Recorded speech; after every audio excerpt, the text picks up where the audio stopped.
19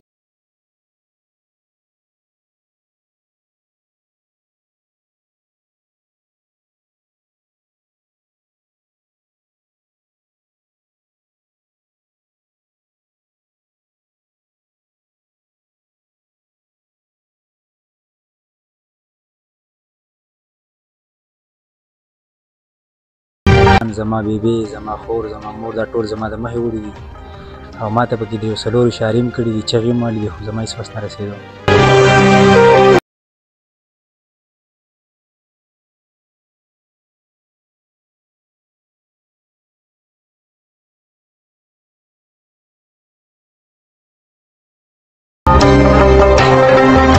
څوک وتښتېد او څوک ډوب شو.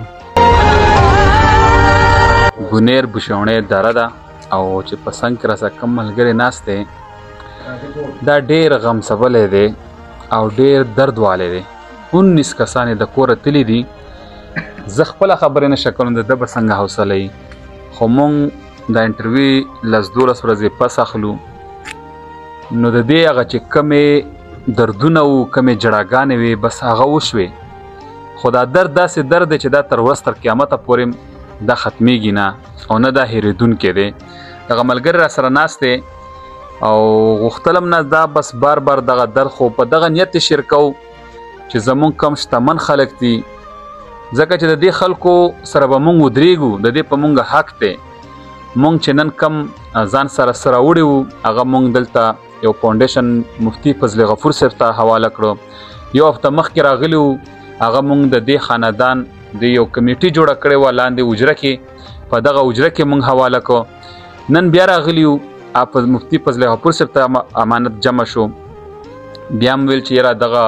کور والا سره میلاویږو ګورو لږ وسه په خپله نور ویډیوګانې هم کتلي دي. ملګري السلام علیکم. سلام. ملګري دا چې کم احوال در باندې تیر شوي کم د مناظر در باندې تیر شوي زموږ دغه مینوالو ته یې لږ شانتې شریک کړه. نو بس مونږ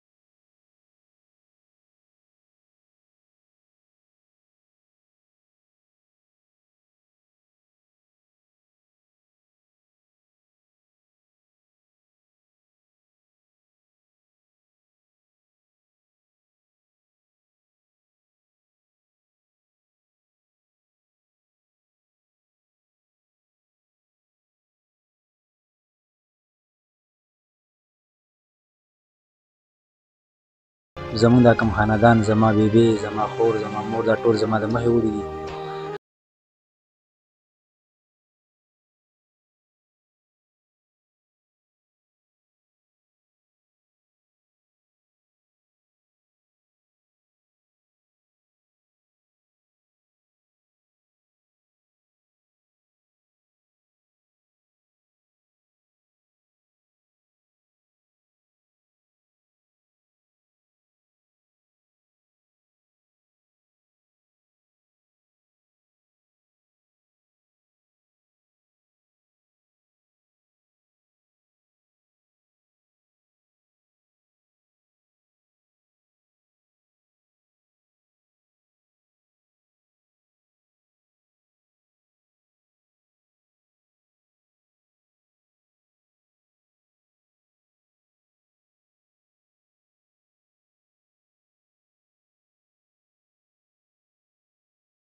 دوه بجې چې د دې نه خبر شوم په 2 بجې چې زه کور ته رالم د رور کور ته نو هلته کې زما د مور او زما د خور لاشونه پراته وو نو چې ما دغه ولیدو نو د نور ما ته معلومات دا هم نه چې نور هم دا واقعه داسې شوې ده د هغې نه پس بیا زه خبر شوم نو دغه واقعه او ستاسو د وړاندې ستاسو پکې څو کسان زمونږ پکې خپل 8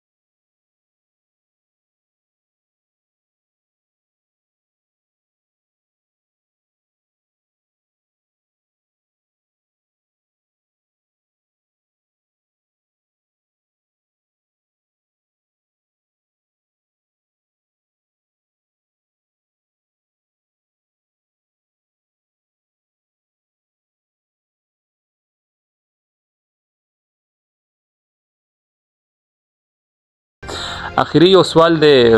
ډېر ملګري به دا په ذهن کې دغه سوال وي چې دلته د ستاسو په د علاقه باندې باچا خان ډرس والا دي، الخدمت والا دي، نور بقایا پکسټ والا دي، ډېر مختلف ادارو والا هغې راځي دلته ډونیشن، خلک ډونیشن د هغې سره کوي او هغې په دغه باندې ناسي دلته کیمپونه لګولي چې هغه به دلته تقسیمیږي او دلته خلکو ته ملاوي. په دغه هکله درته وایو لکه موږ هم چې راغلي وو موږ خپل ډونیشن مخکې جمع کړو، لکه موږ چې داسې به موږ ته صحیح پته ونه لګي، موږ ته دا صحیح پته لګېدم نه، یا به رانه چا اخیستی یا چا، او هلته موږ ته کوم چې هغې انټریانې کړي هغې ته پته لګي. تاسو ته دغه ډونیشن رارسي دغه نغدو په شکل، د سامانونو په شکل.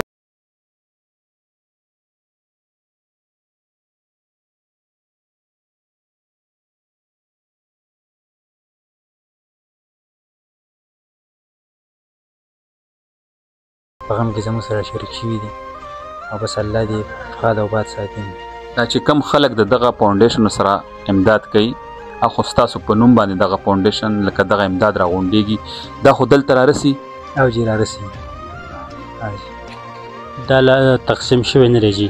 خو بالکل دا د دې حق دی، دې ته به رارسي او انشاءالله دلته به دې ته به رارسي. کم چې زموږ په دې غټه حجره کې کم کسان ناست دي او دا پیسې ورته جمع کېږي، نو دا داسې دغه والا خلک نه دی، بالکل الله والا خلک دی، الله والا خلک دی، اعتمادي خلک دی او زموږ د دې ځایګي خپل کلیواله خلک دی، باری خلک نه دی او انشاءالله امید ساتو چې بالکل به رارسي. نو مینوالو تاسو ته پارم دغه یو پیغام و چې تاسو نه څوک هم لکه مطلب رجسټر فاونډیشن وي یا ستاسو د کلي اعتمادي کس وي، څوک عالم وي یا داسې بل د میډیا کس وي، خو هغه اعتمادي ستاسو په اعتبار نو بالکل تاسو خپلې پیسې د هغه سره جمع کولی شئ. د ستاسو دغه امانت دغه حقدار دي او دغه حقدارو ته به ضرور رارسي. ډېره زیاته مننه.